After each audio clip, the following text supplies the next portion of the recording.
யோவான் நற்செய்தி 10ஆம் அதிகாரம் படிங்கள் 40-41.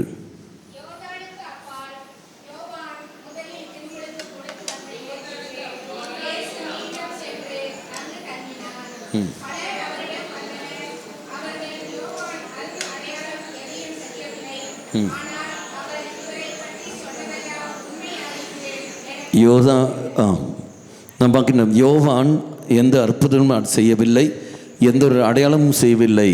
ஆனால் இயேசுவை பற்றி சொன்னது எல்லாமே, இவரை பற்றி சொன்னது எல்லாமே உண்மையாக இருக்கிறது என்று சொல்கிறார்கள். மக்களை நாம் பார்க்கின்றோம், நம்முடைய வாழ்க்கையில் நடக்கிற சம்பவங்கள், குடும்பத்தில் குடும்ப அங்கத்தினர்கள் செய்ய வேண்டிய காரியம் என்ன என்பதை இது மிக தெளிவாக தெய்வம் நமக்கு எடுத்து செல்கின்றார். எடுத்து படிங்கள், 41வது வாக்கியம் மட்டும் படிங்கள் போதும். பலர் அவரிடம் வந்தனர். இந்த பலர் என்றால் யார்? இந்த பலர் என்றால் யார்? நாம் பார்க்கின்றோம், இயேசு வாழ்ந்த காலகட்டத்தில் பலர் இயேசு அங்கே இருந்தார். ஆனால் யாரும் இயேசுவிடத்தில் போனதில்லை. ஆனால் பலரும் இயேசுவிடத்தில் பிறகு போகிறார்கள். அது போக காரணம் என்ன? ஒரு உதாரணம் எடுத்து படியுங்கள். யோவான் நற்செய்தி 1ஆம் அதிகாரம், யோவான் நற்செய்தி 1ஆம் அதிகாரம் 4-5 திருவாக்கியங்கள்.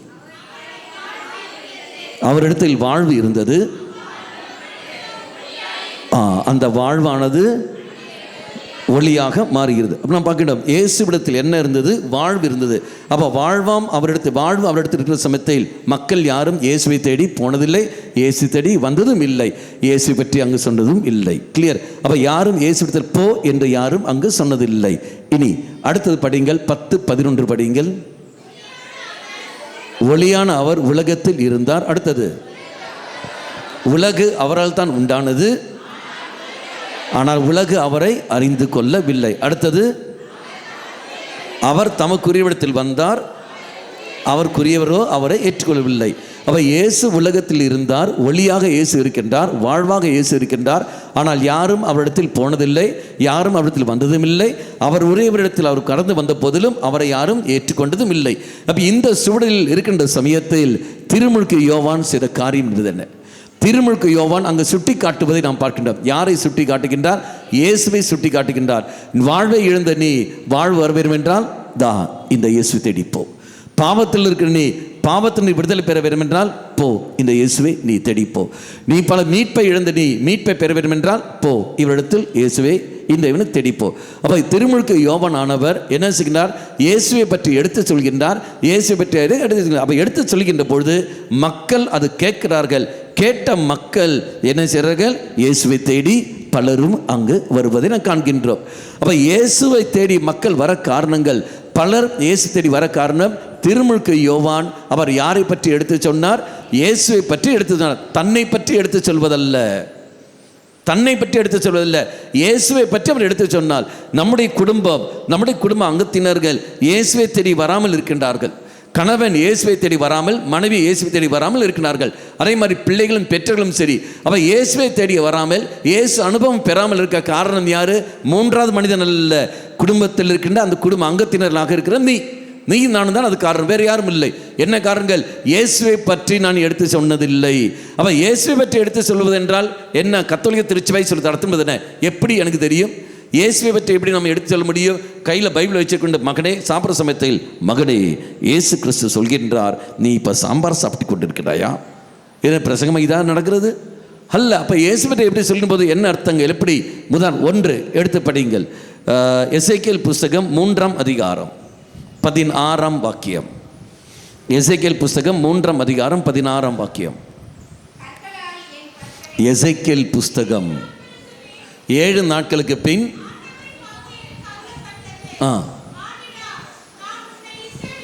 மானிடா, நான் உன்னை இஸ்ரேல் வீட்டாருக்கு காவலனாக நியமித்திருக்கின்றேன். அடுத்தது, என் வாயின் சொற்களை கேட்டு அவர்களை என் பெயரால் எச்சரிக்க வேண்டும். அடுத்தது, தீயவனிடத்தில் நீங்கள் சாவது உறுதி என்று நான் சொல்ல நீ அவர்களை எச்சரிக்காவிடில் அந்த தீயன் தன் தீய வழியிலிருந்து விலகாவிட்டால் இயலாது. அடுத்தது, எச்சரிக்காவிட்டால் சாவர், ஆனால் நீயோ இரத்த பழி உண்மையில் நான் சுமத்தி விடுவேன். அடுத்தது, எச்சரித்தும் விலகாவிட்டால் சாவர் உயிரை காத்து. அர்த்தம் புரிஞ்சிச்சா? அங்கே நான் வாசிக்கிற ஃபர்ஸ்ட் அந்த 16 வாக்கியத்தில் அவரிடத்தில் நீ என்ன சொல்ல வேண்டும்? என் பெயரால் அவர்களையும் எச்சரிக்க வேண்டும். இதோ உங்களை நான் இஸ்ரவேல் வீட்டாருக்கு காவலனாக நியமித்திருக்கின்றேன். அப்படின்னு அர்த்தம் என்ன? குடும்பத்துக்கு காவலாளி யாரு? குடும்பத்துக்கு காவல் யாரு? பெற்றோர்கள். மாமனார் மாமியார் இல்லை, குடும்பத்துக்கு காவல் யாரு? பெற்றோர்கள். அதே மாதிரி கணவனுக்கு காவல் யாரு? மனைவி காவல் யாரு? கணவன். இதெல்லாம் பார்க்கின்றோம். அப்போ குடும்பத்துக்கு காவல் பெற்றோர்கள் நீங்கள். அப்போ காவலாக உன்னை நான் நியமித்திருக்கின்றேன். அப்போ தெய்வம் தான் எனக்கு இந்த ஸ்தானத்தை தந்தார், ஒழிய அரசாங்கம் அல்ல. அப்போ தெய்வம் எனக்கு தந்தார் என்றால் நான் யாருக்கு நான் பதில் கொடுக்க வேண்டும்? கடவுளுக்கு நான் பதில் கொடுக்க வேண்டும். எங்கள் அப்பனுக்காகவோ எங்கள் அம்மாவுக்காகவோ என் பிள்ளைகளுக்காக அல்ல, இறைவனுக்கு நீ கணக்கு கொடுக்க வேண்டும். இறைவன் கேட்டார் இல்லையா காயினை பார்த்து கொண்டு, எங்கே உன் சகோதரன் ஆபேல்? என்ன பதில்? நானா காவலாளியான்னு. அவன் ஆண்டவன் பார்த்தா, நீ காவலாளித்தான், நீ என்ன செய்தாய்? அவனுடைய இரத்தமானது கூக்கரில் இடுகின்றது, நீ அவனை கொன்றிருக்கின்றாய். இன்று பிள்ளைகள் வழிமாறி போயிருக்கிறார்கள் என்றால், இன்று கணவன் வழிமாறி போயிருக்கிறான் என்றால், இன்று மனைவி வழிமாறி போயிருக்கிறார் என்றால், அது காரணம் யாரு? காவலாக இருக்கிற நீ. மூன்றாவது மனிதன் அல்ல, தெய்வம் அல்ல, நீ மட்டும்தான் காவலாளி. கொடுக்க வேண்டியதை அடையாளப்படுத்த வேண்டியதை நீ அடையாளப்படுத்தவில்லை, தெய்வத்தை நீ அடையாளப்படுத்த வேண்டும். காவலாக உன்னை நியமிக்கப்பட்டிருக்கின்றேன். நீ என்னதான் படித்தாலும் சரி, இதுக்கெல்லாம் படிப்பு தேவையில்லை. ஒரு காவலாக இருப்பதற்கு படிப்பு தேவையில்லை, சௌகரியம் தேவையில்லை, வசதிகள் தேவையில்லை. நல்ல உள்ளம் இருந்தாலே போதும். தெய்வமே இது நீத்தான் என்ற உள்ளம் இருந்தாலே போதும். விசுவாச வாழ்க்கை இதுதான் அங்கு முக்கியம், ஒழிய மற்றபடி இல்லை. இன்றும் பிள்ளைகள் வழி தவறி போயிருக்கிறார்கள் என்றால், குடும்ப அங்கத்தினர்கள் சின்ன பின்னமாக இருக்கிறார்கள் என்றால், அது காரணம் தெய்வம் அல்ல, அதுக்கெல்லாம் காரணங்கள் நீ மட்டும்தான் அது காரணம். அப்போ நான் என்ன செய்ய வேண்டும்? வா தெய்வ சன்னதியில். இறைவன் சொன்ன வார்த்தை மீண்டும் படித்து பாருங்கள். என்ன வருகிறது? நான் உன்னை நியமித்திருக்கின்றேன், என் வாயின் சொற்களை கேட்டு அவர்களை என் பெயரால் எச்சரிக்க வேண்டும். என் வாயின் சொற்களை கேட்டு அப்படின்னு என்ன அர்த்தம்? இறை வார்த்தையை கேட்டு, இறை வார்த்தையை கேட்டு அவர்களை என் பெயரால், இயேசுவின் நாமத்தினால், தெய்வத்தின் நாமத்தினால் எச்சரிக்க வேண்டும். உங்க அப்பனுக்கு பிடிக்காதரா, உங்க அம்மாவுக்கு பிடிக்காதரா, உங்க தாத்தாவுக்கு பிடிக்காதரா, அவனுக்கு பிடிக்காதரா, இவனுக்கு பிடிக்காதல்ல, தெய்வத்துக்கு இதுக்கு பிடிக்காது, இது மாதிரி செய்யாதே, ஆண்டவருக்கு இது பிடிக்காது, இது விரும்பாது என்று இப்படி சொல்லிக்கொண்டு இறைவனை மையப்படுத்தி கொண்டு நீ வளர்த்தி வர்ற சமயத்தில் அந்த மகன் அந்த மகள் தெய்வத்தோ பயத்தோடு வளருவான். அப்படி தெய்வ பயத்தோடு வளருகிறவன், தெய்வ பயத்தில் திருமணம் நடக்கும், தெய்வ பயத்தில் எல்லாம் காரியங்கள் நடக்கும். ஒரு நாளும் திண்மைகளுக்கு எதிராக, பாவத்திற்கு எதிராக அவன் போக மாட்டான். ஆனால் இன்று தெய்வ பயம் இல்லாமல் ஏனோ தானோ என்ற ஒரு வாழ்க்கையை வாழ்கிறான் என்றால் யாரு காரணம்? அடிஸ்தானம் நீதானே, பெற்றோர் நீதானே. என்ன சொன்னாலும் சரி மக்களே, நீங்கள் தான் மாட்டுவீர்கள். முதல் ஆள் நீங்கள் தான் மாட்டுவீர்கள், பெற்றோர் தான் மாட்டுவீர்கள். என்ன சொன்னாலும் சரி, எத்தனை நொண்டி சாக்கு சொன்னாலும் சரி, ஒரு நாளும் அங்கு போவாது. தெய்வ சன்னதியில் பெற்றோர்கள் எப்போ உங்கள் கடமையை உணர்ந்து கொண்டு நான் அம்மா நான் அப்பா என்ற உணர்வு உனக்கு எப்போ வருதோ அது வரைக்கும் உனக்கு அது கிருபை வராது. அல்லது நான் சமைச்சு போடுகின்றேன், நீ நான் வேலைக்காரியா? நான் சம்பாதிச்சு கொடுக்கின்றேன், நீ நான் ஏடிஎம் மெஷினா? எல்லாரும் தான் சம்பாதிக்கிறார்கள், எல்லாரும் சமைச்சு கொடுக்குறாங்க. ஒரு அப்பனால் மட்டும்தான் அப்பாவுடைய அன்பை கொடுக்க முடியும். ஒரு அம்மாவால் மட்டும்தான் அம்மாவுடைய அன்பை தர முடியும். ஒரு பெற்றோர்களால் மட்டுமே தான் பிள்ளைகளுக்கு பெற்றோருடைய அன்பையும் பாதுகாப்பு கொடுக்க முடியும். உலகத்தில் வேறு ஒருத்தருக்கும் கொடுக்க முடியாது. யாரும் அப்பாவும் ஆக முடியாது, அம்மாவும் மாற முடியாது, அவனுடைய ரோலும் எடுக்க முடியாது. சும்மா சொல்லிக்கலாம், நான் அப்பனாக மாறுகின்றேன், மாறுவாய் ஒழுவாய். அப்பனுடைய ரோல் ஒரு நாளும் கொடுக்காது. அது அப்பனால் மட்டும்தான் கொடுக்க முடியும். அவன் என்ன குடிகாரன் இருந்தாலும் சரி, விபச்சாரம் இருந்தாலும் சரி, எப்படி இருந்தாலும் சரி, அன்பு பெற்றோர்களே நீங்கள் தான் மாட்டுவீர்கள். எந்த காரியம் சொல்லி நீங்கள் தான் மாட்டுவீர்கள். அப்போ அதுக்கு என்ன வழிகள்? நீ உணர்ந்து கொள். எப்போ நீ உணர்வுக்கு நீ வருகின்றாயோ, தெய்வம் எனக்கு தந்த அதிகாரம் தான் இந்த அப்பன் ஸ்தானம். பைபிளில் உண்டா? சீராக் புஸ்தகம் 3ஆம் அதிகாரம் 2ஆம் வாக்கியம். சீராக் புஸ்தகம் 3ஆம் அதிகாரம் 2ஆம் வாக்கியமா? பிள்ளைகளை விட தந்தையரை ஆண்டவர் மிகுதியாக மேன்மைப்படுத்தி உள்ளார். அடுத்தது, பிள்ளைகள் மீது அன்னையருக்குள்ள உரிமைகளை உறுதிப்படுத்தியுள்ளார். அப்போ பிள்ளைகளை விட யாரை தெய்வம் ஆசீர்வதித்திருக்கின்றார்? பெற்றோர்கள். பிள்ளைகளுடைய பெற்றோர்களை தான் தெய்வம் ஆசீர்வதிக்கின்றார். அந்த பெற்றோர்கள் வழியாகத்தான் அத்தனையும் வெளிப்படுத்தலும் உனக்கு கிடைக்கும். அப்படி என்றால் இந்த பெற்றோராக இருக்க நீங்கள் ஒன்றும் செய்ய வேண்டாம். ஆண்டவர் இதுவரைக்கும் தவறு நடந்து விட்டது, அறிந்தோ அறியாமலோ நாங்கள் தவறு செய்து விட்டோம். எப்படி பாவ சங்கத்தை நீ செய்கின்றாயோ அந்த நொடியிலிருந்து நீ ஒரு புதிய பெற்றோராக நீ மாறுகின்றாய். பெற்றோருக்கான சக்தியையும் நீ பெற்றுக்கொள்வாய். இனி முதல் அடுத்த நொடியிலிருந்து தெய்வத்துக்கு ஏற்ற ஒரு வாழ்க்கை நீ வாழப்பாரு. நீ இழந்தது அத்தனையும் உனக்கு திரும்பி கிடைத்துவிடும். காரணம், நம்முடைய தெய்வம் சபிக்கிற தெய்வம் அல்ல, அழிவின் தெய்வம் அல்ல, மாறாக ஆக்கக்கூடிய தெய்வம். இதோ படைக்கின்ற தெய்வம். அதான் பார்க்கின்றோம், பிசாசால் அழிக்கத்தான் முடியும், என் தெய்வத்தால் படைக்க முடியும், அதே சமயத்தில் கண்டுபிடிக்க முடியும், அதே சமயத்தில் உருவாக்கவும் முடியும். எப்படி என் குடும்பம் நாரி கிடந்தாலும் சரி, மீண்டும் தெய்வம் இதை உருவாக்கி ஒரு புதிய குடும்பமாக தருவார். என் குடும்பம் இழந்து போனாலும் சரி, மீண்டும் கண்டுபிடிச்சு எனக்கு தருவார். ஒன்றுமே இல்லை இருந்தாலும் சரி, புதிதாக எனக்காக ஒரு புதிய உலகத்தை தெய்வம் படைப்பார். என் தெய்வம் படைக்கின்ற தெய்வம் ஒழிய அழிக்கின்ற தெய்வம் அல்ல. அப்போ அந்த ஒரு நம்பிக்கை உனக்கு எப்போ வரும் என்றால், மக்களே, நீ தெய்வ சன்னதியில் போனால் மட்டும் தான் கடந்து வரும். ஆண்டவரே, எனக்கெல்லாம் நீ தான் ஆண்டவரே என்று அது வந்தால், அந்த உணர்வு வந்தால் மட்டும்தான் முடியும். ஒழிய பிள்ளைகளுக்காக நான் அது செய்கிட்டேன், பெற்றோர்கள் நான் அந்த தியாகம் செய்கிட்டேன், இந்த தியாகம் செய், உன்னை யாரும் தியாகம் செய்ய ஆண்டவர் சொன்னாரா? இல்லையே. அந்த பிள்ளைகளால் உன் பாவத்தில் பங்கெடுக்கிறது இல்லையே, நீ தானே உன் பாவத்துக்கான பலன். அப்போ அதனால் தெய்வ சன்னதியில் கடந்து பாருங்க. பலர் இயேசுவை தேடி வருகிறார்கள். இந்த தாயானவள் பெற்றோர்கள் செய்கின்ற காரியங்கள் என் பெயரால் அவர்களை நீ எச்சரிக்க வேண்டும். அப்போ இயேசுவின் நாமத்தில் சொல்லி அவர்கள் எச்சரிக்கை. இனி முதல் நல்ல பாவம் செய்து முடித்த பிறகு நீ குடும்பத்துக்கு போகிற சமயத்தில், டே அம்மாவுக்கு பிடிக்காது இப்படி செய்யாத அல்ல, தெய்வத்துக்கு பிடிக்காது, இயேசுவுக்கு பிடிக்காது. கேட்குறானோ இல்லையோ ரெண்டாவது விஷயம், கேட்குறானோ இல்லையோ ரெண்டாவது விஷயம். நீ சொல்லி அவன் கேட்டுதான் ஆவணவென்ற எந்த ஒரு அவசியமும் இல்லை. பெற்றோர்கள் நீ திருத்துற சமயத்தில், நீ கண்டிக்கிற சமயத்தில் அவன் கேட்டுதான் ஆவணும், அவள் கேட்டுதான் ஆக வேண்டும் என்ற எந்த ஒரு அவசியம் அங்கு இல்லை. ஏசு சொல்லி நீ நான் கேட்டோமா? இந்த நிமிஷம் வரைக்கும் நடந்ததா? இல்லையே, ஒரு நாளும் கிடையாது. அப்போ அவன் கேட்டுதான் அவங்க அவசியம் இல்லை. ஆனால் சொல்ல வேண்டியது உன்னுடைய கடமை. அதான இந்த வார்த்தை, அவன் தீயோரிடத்தில் அவன் சாவது உறுதி என்று நீ சொல்ல வேண்டும். நீ சொல்லவில்லை என்றால் அவன் அந்த தீமையிலேயே அவன் மறைத்து விடுவான், இறந்து விடுவான். ஆனால் அந்த இரத்த பழியை யார் மேல் சுமத்தி விடுவேன்? உன் மேல் சுமத்தி விடுவேன். அர்த்தம் புரிச்சா? உன் பையன் குடிகாரனாக இருக்கணும் வைத்துக் கொள்ளுங்கள். எடா மகனே, குடிப்பது தப்புடா என்று நீ சொல்ல வேண்டும், அவனை எச்சரிக்க வேண்டும். அவன் எச்சரிக்கிற சமயத்தில் அவன் எச்சரிக்க, அவன் திருந்தவே மாட்டான் ஃபாதர், அவன் அப்படிதான் ஃபாதர் என்று சொல்லி கொண்டிருக்கிற என்றால் அவன் அந்த பாவத்திலேயே அவன் மறிப்பான். அந்த இரத்த பழியை உன் மேலே நான் சுமத்தி விடுவேன். ரெண்டாவது என்ன வருகிறது?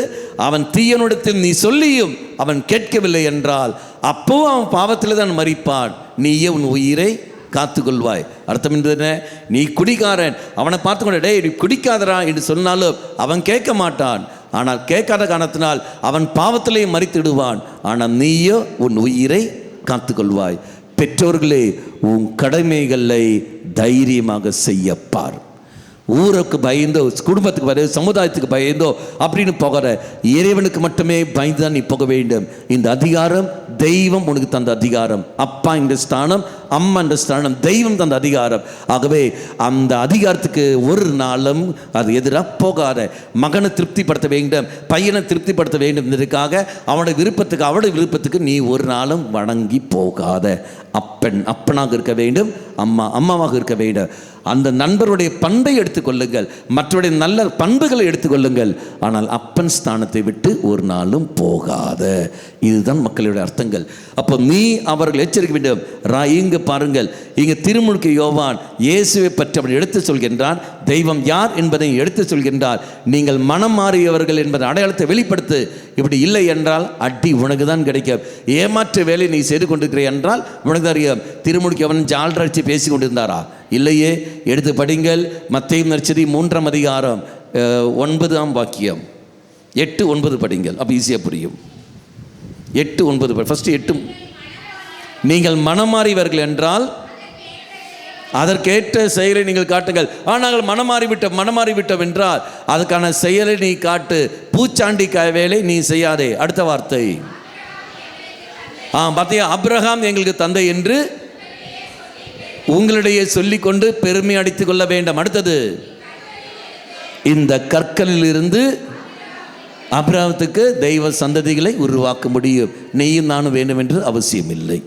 இந்த கற்களிலிருந்து போலும் கடவுளுக்கு சந்ததிகளை உருவாக்க முடியும். அதனால சும்மா போலியான பேச்சுகளை கேட்டுக்கொண்டு வாழாத, இறைவனுக்கு ஏற்ற ஒரு வாழ்க்கையை மட்டுமே நீங்கள் வாழ பாருங்கள். அப்படி என்றால் இங்கே யோவான், திருமுழுக்கு யோவான் தெய்வத்தை பற்றி அறிக்கை எடுக்கின்றான். ஆனால் தான் அவர் சொன்ன வார்த்தை நமக்கு எல்லாருக்கும் தெரியும் இல்லையா? மனம் மாறுங்கள், நற்செய்தியை நம்புங்கள். மனம் மாறுங்கள், நற்செய்தி நம்புங்கள். கோணலானவை எல்லாம் நேராக்கப்படட்டும், கரடு முரடு பாதையெல்லாம் சமதாளப்படுகட்டும் என்று அவர் சொல்ல காரணங்கள். அப்படி இருக்கிற சமயத்தில் மிக தெளிவாக தெய்வத்தோட வழியை ஆயத்தம் செய்து கொண்டு மக்களை தயார்படுத்துகிற போலவே குடும்ப அங்கத்தினர்கள் நீங்களும் நானும் செய்ய ஒரு காரியங்கள். பிள்ளைகள் இயேசுவை ஏற்றுக்கொள்ள, தெய்வத்தை ஏற்றுக்கொள்ள வழியை நீ குடும்பத்தில் ஆயத்தப்படுத்து. அவனத்தில் இருக்கின்ற அந்த கரடு முரடான பாதைகள், அந்த குறுக்கான பாதைகள், இதெல்லாம் தவறு. லஞ்சம் வாங்காத, நீ இதுமா வாங்காத. குடும்பத்தில் பழகிக்கொள். எப்படி குடும்பத்தில் லஞ்சம் வாங்குற பழக்கம் எங்கே ஆரம்பிக்கிறது? குடும்பத்தில்.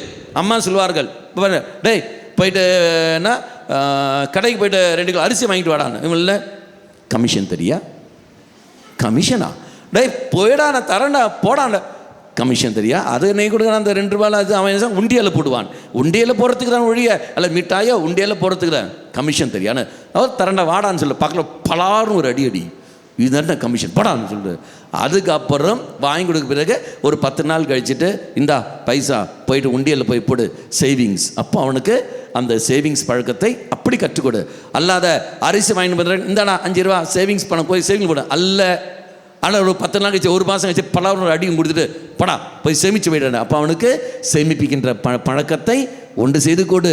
லஞ்சம் வாங்குற பழக்கம் குடும்பத்தில் நமது. கமிஷன் தெரியா? நீ அதுக்கு வாங்கினா இது என் அனுமதி, நான் போயிட்டு வருகிறேன் என்று எட்டி கவுண்டமணி ஸ்டைல் எட்டி ஒதுக்கிடும். போடா வீட்டு விடணும்.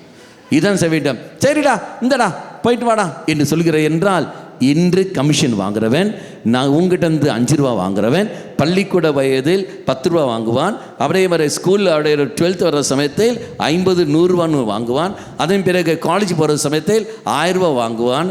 வேலை செய்கிற சமயத்தில் 10,000 ரூபா வாங்குவான். கல்யாண சமயத்தில் 1 லட்சம் ரூபா வரதட்சணை வாங்குவான். ஒரு வக்கும் கிடையாது. அவனுக்கும் புத்தி இல்லை, லஞ்சம் வாங்குறவங்களுக்கும் புத்தி இல்லை, கொடுக்குறவங்களுக்கும் புத்தி இல்லை. எந்த அளவுக்கு கிடக்குது பாரு. பழக்கம் எங்கென்று வருகிறது? குடும்பத்திலிருந்து. அப்போ கரடு முரடான பாதை சமமாக்கிடும். உயர்வு தாழ்வு இல்லாமல் எல்லோரையும் ஒரே மாதிரி பார்க்க பாரு. குடும்பத்தில் வேலை செய்கிறவர்கள் இருப்பார்கள். அந்த துப்புரவு தொழிலாளர்கள் வீட்டில் வருவார்கள். சமையல் செய்கிற சகோதரி வருவார்கள். சகோதரன் வேலை தோட்டக்காரங்க இருப்பார்கள். அவங்ககிட்ட போயிட்டு இவன் பெருசாக நான் அப்படின்னு பண்ணிட்டு பலாருன்னு அடி கொடுத்துட்டு, உன் வயசில் பெரியவன் அவருக்கு என்ன மரியாதை தெரியாது, ஒழுங்க மரியாதை கொடுற அவருக்கு. குடும்பத்தை நீ சொல்லிடு. ஏற்ற வித்தியாசம் இல்லாமல் எல்லோரும் ஒரே மாதிரி பார்க்க பாருங்கள். அப்போ குடும்பத்தில் அது கற்றுக் கொடுக்கிற சமயத்தில் அவன் தொழில் வேலை செய்கிறான், தோட்ட வேலை செய்கின்றான். அதுக்கு என்ன தோட்ட வேலை தானே, நீ போய் செய்ய யார் வேண்டாம் என்றால்? அப்போ தோட்ட வேலை செய்கிற காரணத்தினால அவன் கேவலமான மனிதன் என்பதல்ல. அப்போ அவனுக்கு அந்த மரியாதை நீ கொடு. குடும்பத்தில் ஏற்றத்தாழ்வு இல்லாமல் வித்தியாசத்தை பார்க்க பாரு. உன் வேலை செய்கிற உன் அதிகாரி இருக்கின்றாய், நீ கம்பெனி வச்சு நடத்தியிருப்பாய். உன் கூட சக வேலைக்காரர்கள் இருப்பார்கள். அவர்களுக்கு ஏற்றபடி முக்கியத்துவம் நீ கொடு.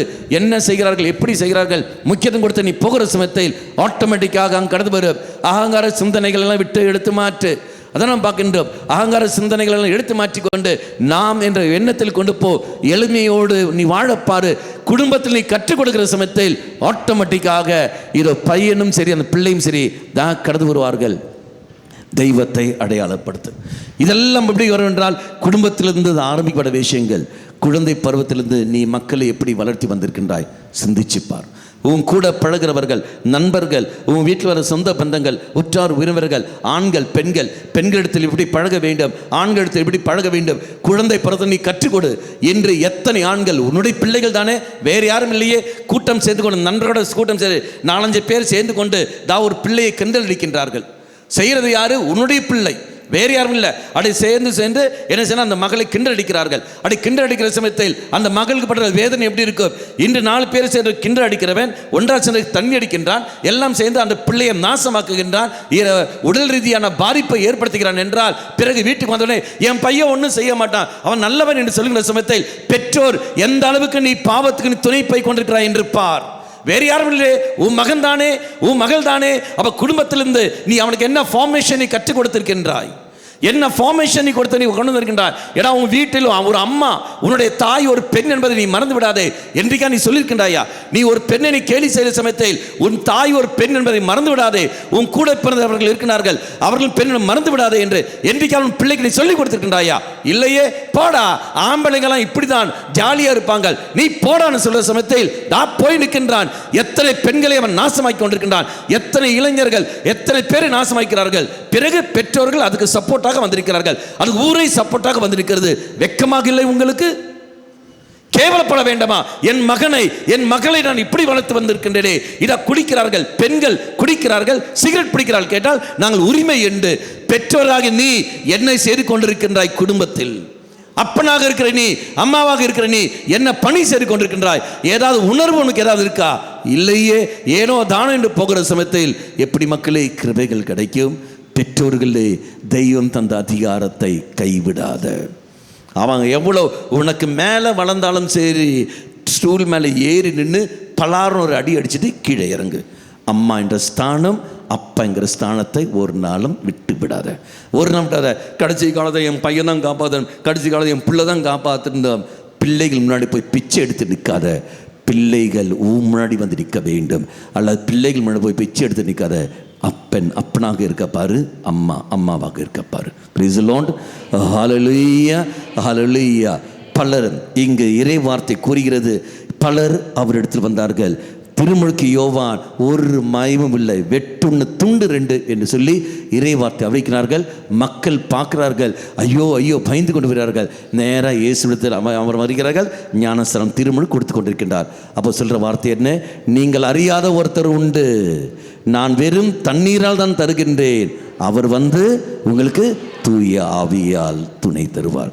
அப்போ அந்த திருமுழுக்கு யோவான் யாரை அடையாளப்படுத்துகின்றார்? இயேசு கிறிஸ்துவை. இயேசு கிறிஸ்துவை. பெற்றோர்களே, உன் பிள்ளைகளுக்கு இயேசுவை அடையாளப்படுத்து, முன்னிலைப்படுத்து. எல்லா நிலையிலும் முன்னிலைப்படுத்து. அப்படி முன்னிலைப்படுத்துகிற சமயத்தில் ஆட்டோமேட்டிக்காக அந்த பிள்ளைகள் ஒரு நாளும் வழி தவறி போக மாட்டார்கள். ஆனால் நீ முன்னிலைப்படுத்தியிருக்கின்றாயா என்பதுதான் கேள்வி. சும்மா ஒன்றும் இல்லை. திட்டுகிற சமயத்தில், கண்டிக்கின்ற சமயத்தில், கொஞ்சுகிற சமயத்தில் எல்லாமே தெய்வத்தை மட்டுமே மையப்படுத்து. அன்னை மரியாளும் சூசியப்பரும் பாருங்கள், யாரை மையப்படுத்தி வளர்த்தி கொண்டு வந்தார்கள்? தெய்வத்தை தானே.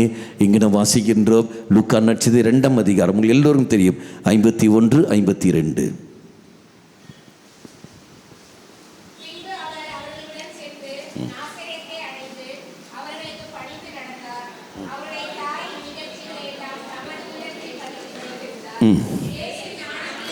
இயேசு ஞானத்திலும் உடல் வளர்ச்சியிலும் மிகுந்து கடவுளுக்கும் மனிதனுக்கும் உகந்தவராய் வாழ்ந்து வந்தார். எப்படி வளர்த்தி வந்தார்கள்? யாரு? அன்னை மரியாளும் சூசியப்பரும். அப்போ கடவுளுக்கும் மனிதனுக்கும் ஃபஸ்ட்டு என்ன வருது? மனிதனுக்கு கடவுள் இல்லை, ஃபஸ்ட்டு கடவுள். கடவுளுக்கும் அதன் பிறகு மனிதனுக்கும் உகந்தவராய் வாழ்ந்து வந்தார். இப்படி வளர்த்தி வந்தார். அப்போ 100% ஒரு மனிதனாக வாழ்ந்த இயேசு கிறிஸ்து, வரலாற்றில் வாழ்ந்த ஒரு மனிதனாக இருக்கிற இயேசு கிறிஸ்து, இந்த வரலாற்றில் ஒரு மனிதன் எப்படி வாழ வேண்டும், பாவம் இல்லாமல் எப்படி வாழ வேண்டும் என்பதையும், பாவச்சூழல் வருகின்ற போது அவர் எவ்வாறு தவிர்த்து வாழ வேண்டும் என்பதையும் அனைத்தையும் தெய்வம் வாழ்ந்து காட்டிருக்கின்றார். தெய்வம் யாருக்கும் இயேசு பயப்படவில்லையே, யாருக்கும் இயேசு பயப்படவில்லையே. எல்லாரும் அவர் என்ன செய்தாலும் சரி, தெய்வம் செய்ய வேண்டியதை அப்படியே செய்து அப்படியே வாழ்ந்தார். இறைவனுக்கு மட்டுமே ஒன்றாம் சரணம் கொடுத்தார், நீதிக்காக போராடினார், எல்லாம் நன்மைகளை செய்து கொண்டு வந்தார். யார் என்ன செஞ்சாலும் சரி, செய்ய வேண்டிய நன்மைகளை அவர் பாட்டு செய்து கொண்டு வந்தார். மரியாளும் அதுதானே. இயேசுவை குற்றப்படுத்தினார்கள், பெருந்தினிக்காரன் குடிகாரன் சொன்னார்கள். நீ சொல்லிக்கோ. அதனால இயேசு செய்ய வேண்டிய நன்மை செய்யாமல் இருந்தாரா? செய்து கொடுத்தார். தாயை சொன்னார்கள், உன் பையன் பாரு அப்படி போறான் இப்படி போறான்னு சொல்லிட்டு அம்மா போயிட்டு இயேசுவை அடித்தார்களா? அல்ல, மாறாக என் பையன் என்ன செய்யறன்னு எனக்கு தெரியும் சொல்லிட்டு நேர போகிறார்கள். இயேசு செய்தது கூட இருந்து கொண்டு அனைத்து வந்தார்கள். இயேசுடைய வேதனை செய்யப்படுகிறார்கள். மக்களே, அன்னை மரியாள் ஒரு நாளும் தெய்வத்துக்கு எதிராகவும் போனதில்லை. அதுதான் உள்ளத்தில் ஒரு வாள் ஊடுருவும். துன்பங்கள் அல்ல, காம்ப்ரமைசிங், நான் காம்ப்ரமைசிங் ஆட்டிடியூட், சமரசம் ஆகாமல் இருக்கின்ற ஒரு மனநிலை. அன்னை மரியாள் ஒரு நாளும் உலகத்தோடு சமரசமானதில்லை.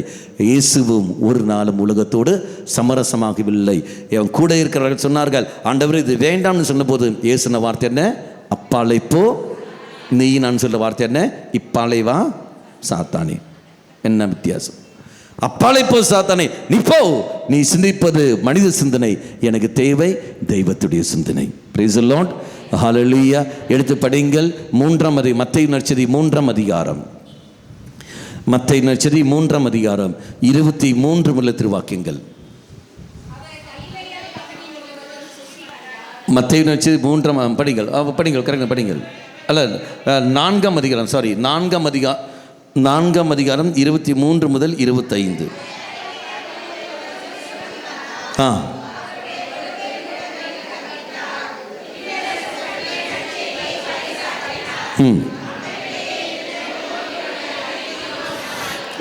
அடுத்தது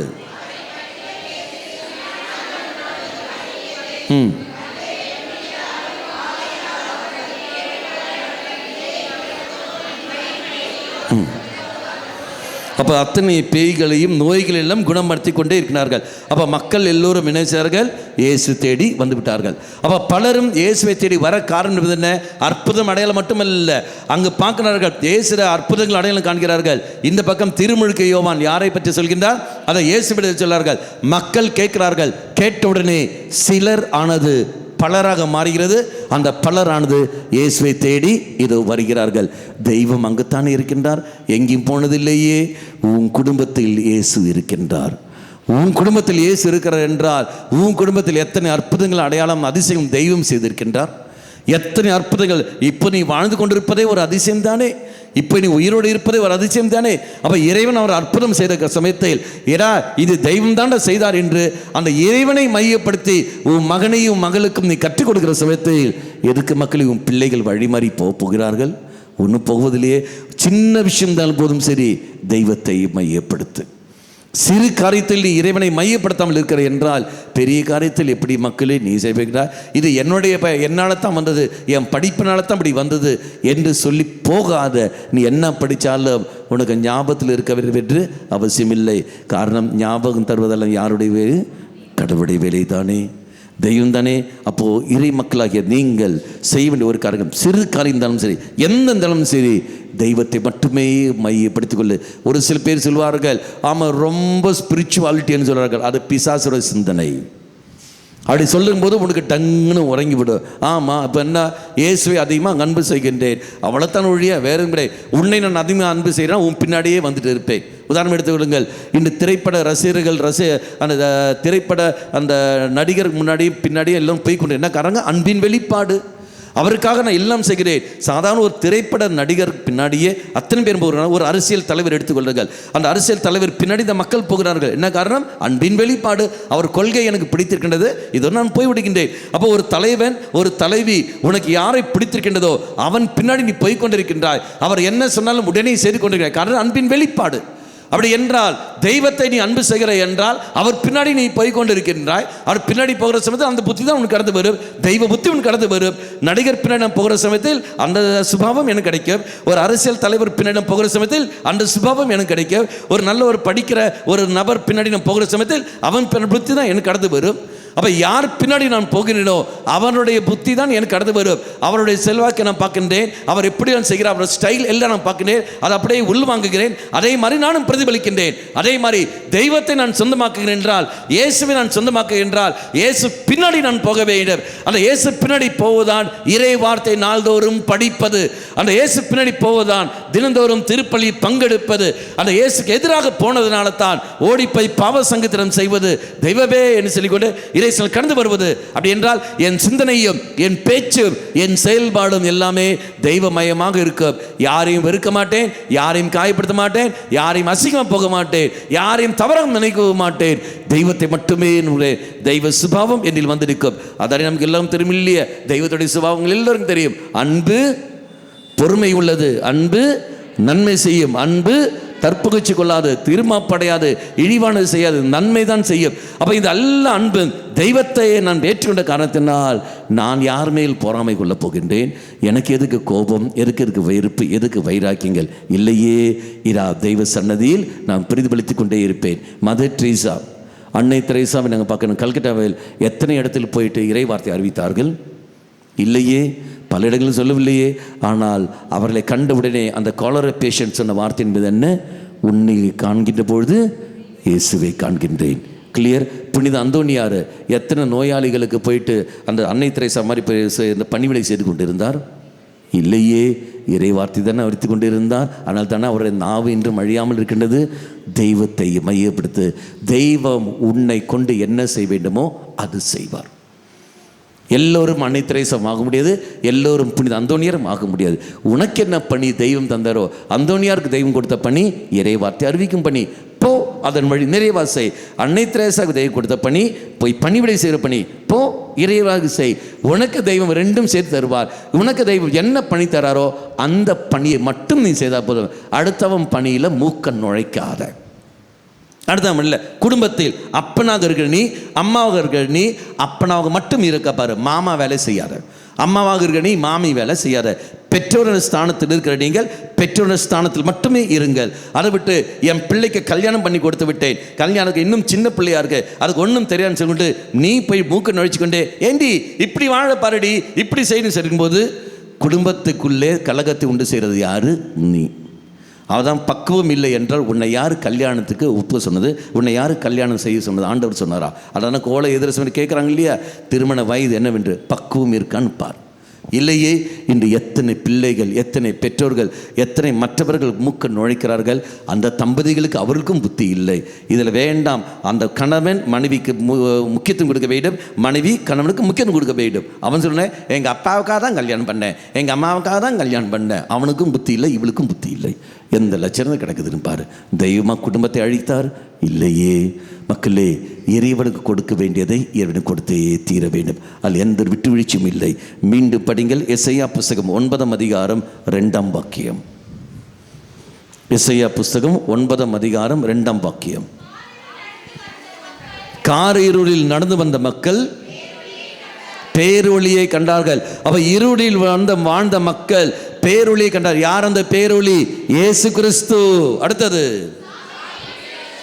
சாவின் இருள் சூழ்ந்த பள்ளத்தாக்கில் குடியிருப்போர் மேல் சுடரொளி. யார் அந்த சுடரொளி? இயேசு கிறிஸ்து. அப்படி என்றால் உன் குடும்பம் இருளில் நடந்து கொண்டிருக்கிறது என்றால், உன் குடும்பம் சாவின் இருளில் இருந்து கொண்டிருக்கிற சமயத்தில் இயேசுவை உற்று நோக்கு. பாடுபடு சுரூபத்தை உற்றுப்பார். அந்த பாடுபட சொல்லை உற்று பார்க்கிற சமயத்தில் அங்கு உனக்கு விடுதலை கிடைக்கும். தெய்வமே, எனக்காக நீ விடுதலை தந்திருக்கிறாயே, எனக்காக மீட்பு தந்திருக்கிறாயே, நன்றி தேவனை சொல்லிக்கொண்டு உன் பிள்ளைகள் பாவத்திற்கு அந்த பிள்ளைகளுக்கு குற்ற உணர்வை ஏற்படுத்தாதே, மாறாக மன வருத்தத்தை ஏற்படுத்து. குற்ற உணர்வு அல்ல. எடா நீ தப்பு பண்ணிட்டே, அப்பன் கஷ்டப்பட்டு சம்பாதிக்கின்றான், கஷ்டப்பட்டு சம்பாதிச்சு வர சமயத்தில் பிள்ளைகள் தாறுமாறாக நாசமாக்கிறார்கள். அப்போ அவனுக்கு குற்ற உணர்வுகளை ஏற்படுத்தக்கூடாது, மாறாக மன வருத்தத்தை ஏற்படுத்து. ஐயோ அப்பா, அவனுக்கு நான் தவறு செய்து விட்டனே, என்னை மன்னித்து விடு. அந்த மன வருத்தம் மன்னிப்பு கேட்க தூண்டும். அந்த மன்னிப்பு தெய்வ அனுபவம் பெற்று தரும். குற்ற உணர்வு ஒரு நாளும் மன்னிப்பு கேட்காது. குற்ற உணர்வு ஒரு நாளும் மன்னிப்பை கேட்க வைக்காது. அது அப்படியே போய்கொண்டே இருக்கும். உன் மகனுக்கு உன் மகளுக்கு பெற்றாகிய உனக்கு என்ன ஏற்படுகிறது? குற்ற உணர்வா மன வருத்தமா? நீ தான் தீர்மானம் எடுக்க வேண்டும். குற்ற உணர்வு ஏற்படுகிறவன் தற்கொலை செய்து கொள்வான். அவன் அங்கதான் போவார்கள். ஐயோ நான் தப்பு பண்ணிட்டேனே. யூதாசும் ராயப்பர் நமக்கு எல்லாருக்கும் தெரியும் இல்லையா? பிரசங்கத்தில் எல்லாம் நம்ம கேட்டுக்கிட்டோம். நம்ம பங்குகளில் எல்லாமே இல்லை. யார் செஞ்ச பெரிய தப்பு? யூதாசா ராயப்பரா? ராயப்பரா? யூதாசா? ராயபரா? யூதாசா? யூதாஸ் சொல்றாங்கல்ல, ராயப்பர் தான் பெரிய தப்பு பண்ணாருன்னு சொல்லி கைத்துங்க பார்ப்போம். யூதாஸ் சொன்னதான் பெரிய தப்புன்னு சொல்லுங்க, கைத்துங்க பார்ப்போம். மீதியெல்லாம் யாரு? எவன் பண்ணா எங்களுக்கு என்ன ஜாமி? ஏசு தீல தொங்கிட்டாரு பின்னா.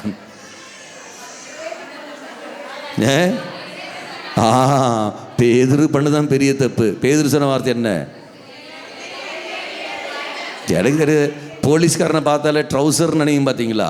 அந்த மாதிரி வந்து கேட்டுட்டா எனக்கு தெரியாது, பாபா எனக்கு தெரியாது, எனக்கு தெரியாது, இடுது போடுற மாதிரி தான். எனக்கு அது வரைக்கும் கூக்கின்னு கொடுத்துருப்பார்கள். ஆள் வந்தோடனே பதுங்கி அப்படியே போவார்கள். எனக்கு தெரியாது, எனக்கு தெரியாது, எனக்கு தெரியாது, எனக்கு தெரியாது. இதுதான் ராயப்பர். இயேசு யார் என்று எனக்கு தெரியாதுன்னு சொன்னவன், பொய் சொன்னவன், தெரியான்னு சொன்னவன் இன்று திருச்சபைக்கு முதல் பாப்பரசராக மாறிவிட்டானே. அப்போ இவனோ யார்? யூதாசோ? இவன் சொன்ன உண்மை இதோ இயேசு கிறிஸ்து உண்மையை சொன்னான். உண்மையை சொன்னே தூக்கில் போய் தூக்கி விட்டாங்க. அவன் போய் தூக்கில் போய் தொங்குறான். அப்போ என்ன அர்த்தம்? உண்மையை சொன்னவெல்லாம் தூக்கில் போய் தொங்குவாங்களா? ராயப்பருக்கு ஏற்பட்டது மன வருத்தம், இவனுக்கு ஏற்பட்டது குற்றம். ரெண்டு பேரும் தவறு செய்தார்கள். செய்த போதிலும் இவனுக்கு ஏற்பட்ட குற்ற உணர்வு. யாருக்கு? யூதாசுக்கு குற்ற உணர்வு ஏற்பட்ட உடனே தவறு உணர்கின்றான். ஐயோ, தவறை உணர்ந்தவன் தெய்வம் வெளிப்படுத்துகிறான். எங்க நான் வாசிக்கிறோம் இல்லையா? மத்தேயு நற்செய்தி 27:4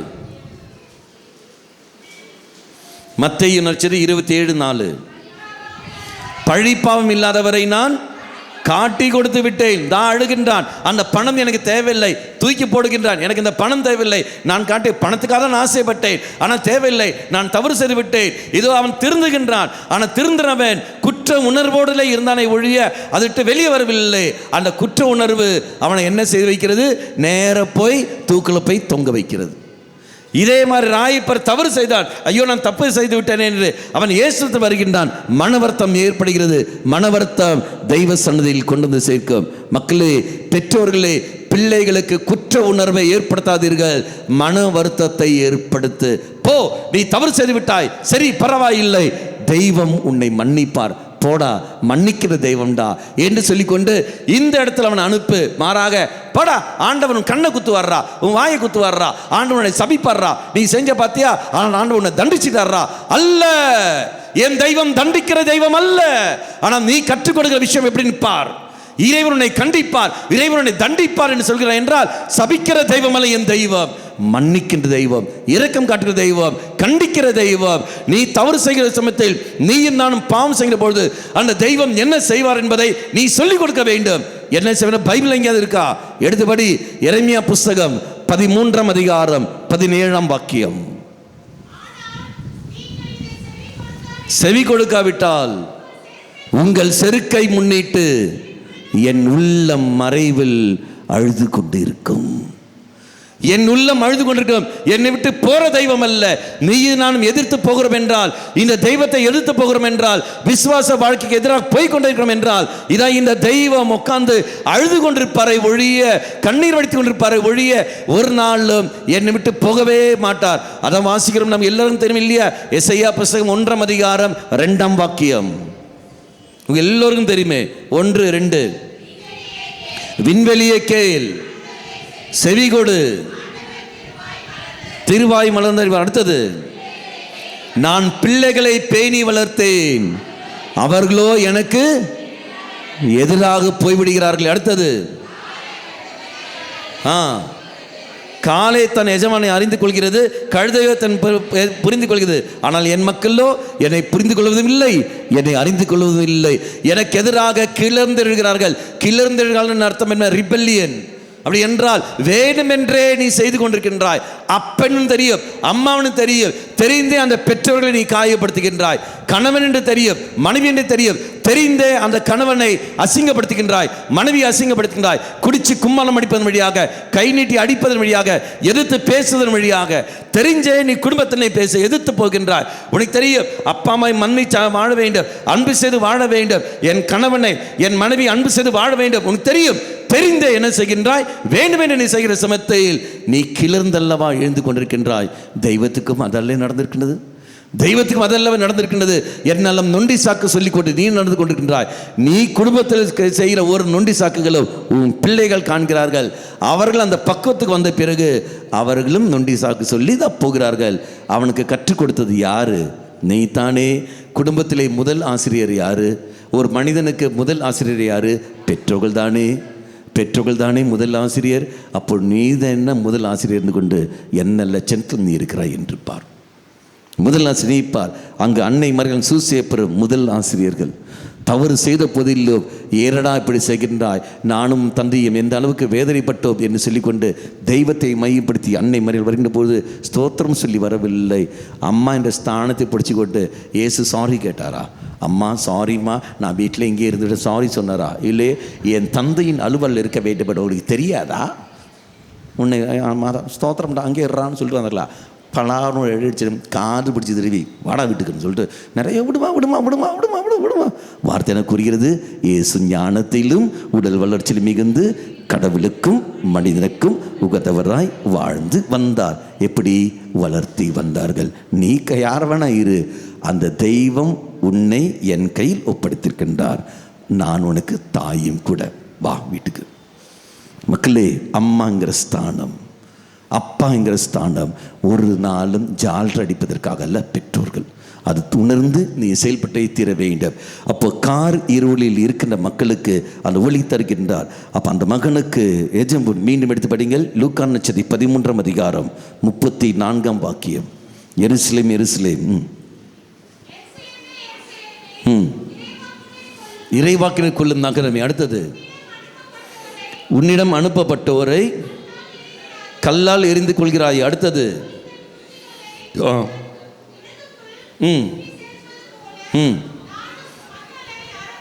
நானும் மக்களை அரவணைக்க எவ்வளோ முறை ஆசைப்பட்டேன், நான் உனக்கு வர விருப்பமே இல்லையே.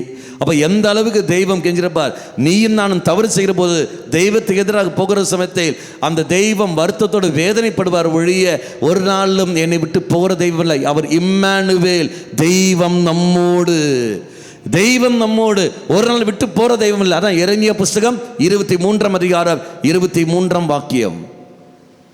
எரேமியா புஸ்தகம் 23ஆம் அதிகாரம் 23ஆம் வாக்கியம்.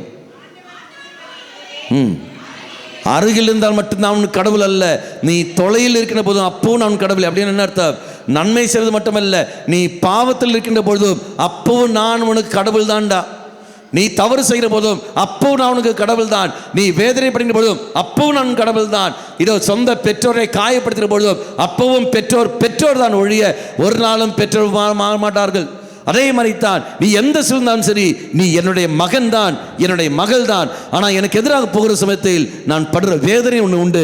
மகனே மகளே, அது வேண்டாம் என்று சொல்லிக்கொண்டு தெய்வம் அழுகிற நிமிஷங்கள் தான் இது எல்லாமே.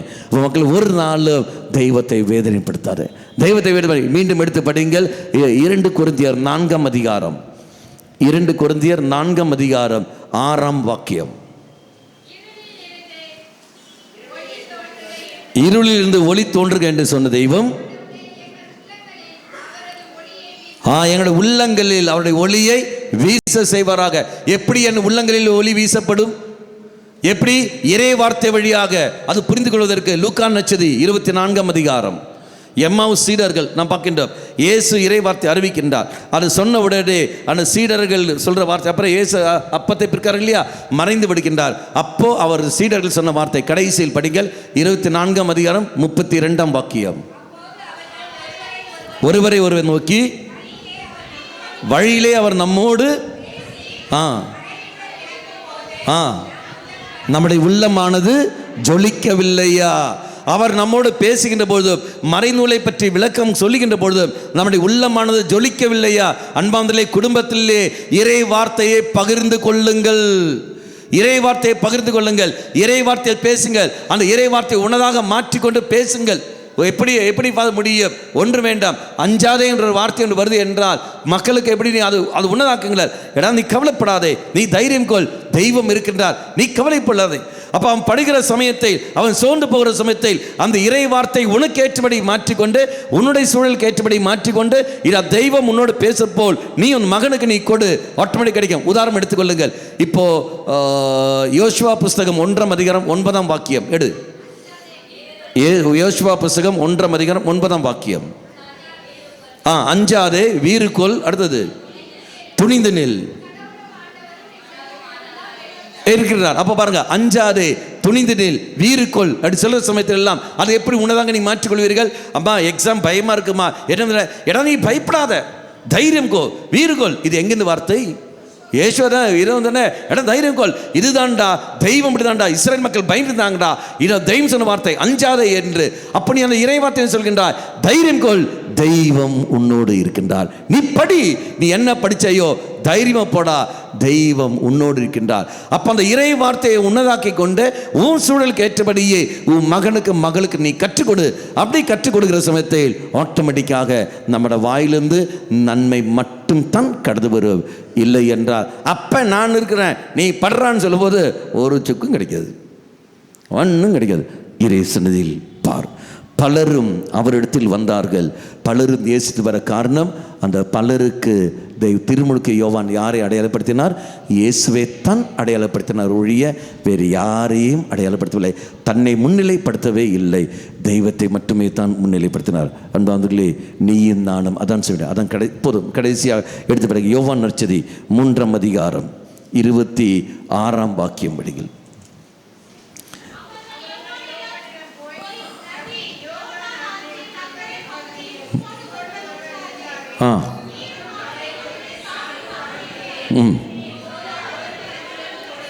இப்பொழுது அவர் அங்கு திருமுழுக்கு கொடுக்கிறார். அர்த்தம் புரிஞ்சிச்சா? யோர்தான் நதியில் இதோ நீ ஒருத்தனை எங்களுக்கு சுட்டி காட்டினியே, இயேசுன்னு ஒருத்தனை சுட்டி காட்டினியே. இப்போ அவன் என்ன செய்து கொண்டிருக்கின்றான்? அந்த பக்கம் அமர்ந்து கொண்டு அங்கே எல்லோருக்கும் திருமுழுக்கு கொடுத்திருக்கிறார்கள். எல்லா மக்களும் எல்லோரும் அவளிடத்து போகிறார்கள். அப்போ திருமுழுக்கு யோவான் சொன்ன வார்த்தை என்ன? அடுத்த வார்த்தை,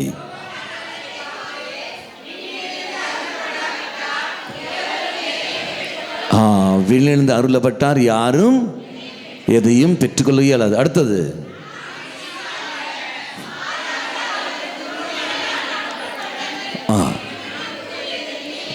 நீரே சாட்சி. அடுத்த வார்த்தை,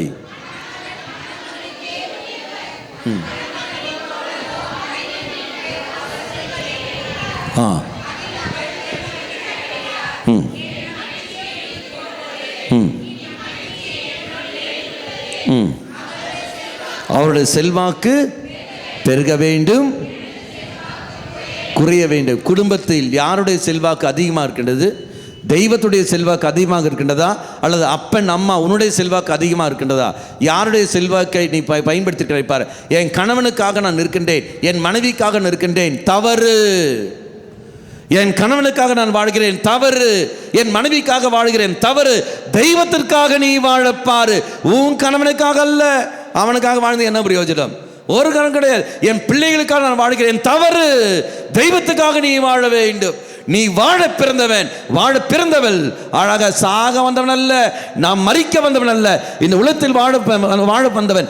எப்படி இருந்தாலும் சரி, நாம் வாழ்ந்தே தீரவன் என்பது வாழ்ந்து காட்ட வேண்டும். அப்ப நீ இல்லாட்டியும் அம்மா நீ இல்லாட்டியும் சரி, என் தெய்வம் என்னோடு இருக்கின்றார். அந்த தெய்வத்து மேல் நம்பிக்கை வச்சு தான் வாழ வேண்டும் ஒழிய நஞ்சா மஞ்சா மாதிரி அப்பா மேலே நம்பிக்கை வச்சு, அம்மா மேலே நம்பிக்கை வச்சு, வேலைக்காரன் நம்பிக்கை வச்சு நீ வாழ்கிறீ என்றால் என்ன வாழ்க்கை மக்களை நீ வாழ்ந்து கொண்டிருக்கின்றாய்? அங்கே தவறு என்று உனக்கு தெரியவில்லையா? திருமுழுக்கு யோவான் அடையாளப்படுத்தினது தெய்வத்தை. என் செல்வாக்கு குறைய வேண்டும், அவன் செல்வாக்கு உயர வேண்டும். குடும்பத்தில் நீ தெய்வத்தை உயர்த்தி படுத்திருக்கின்றாயா, அல்லது உன்னுடைய வேலை, உன் பணத்தை, உன்னுடைய சௌகரியத்தை, உன் குடும்ப அங்கத்தினர்களை, சொந்த பந்தங்களை, நாட்டில் உள்ள தலைவர்களை, தலைவிகளை நீ உயர்த்தி இருக்கிறாயா? யாரை நீ உயர்த்தி? அதுக்கேற்றபடி தான் உன் பிள்ளைகளுடைய எதிர்காலமும் அமைந்திருக்கும். கண்களை மூடிக்கொள்.